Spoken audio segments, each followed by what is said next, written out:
I started as a hip patient, a disease of the hip that caused ball and socket joint, the ball, to slowly erode over time. It lost blood flow to the ball, and as a result, it slowly died. And so for about 2.5 years, I was slowly getting worse as this joint was crumbling. I live in Fredericksburg.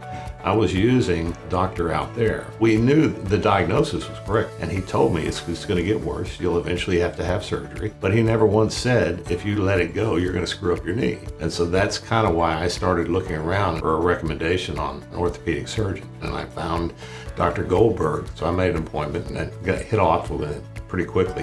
One thing I like about Dr. Goldberg is that he's straightforward. He gives you the facts. He doesn't mince words. The other thing that was interesting about the surgery was it was during the pandemic, and I was worried that a lot of hospitals were not doing elective surgery at that point.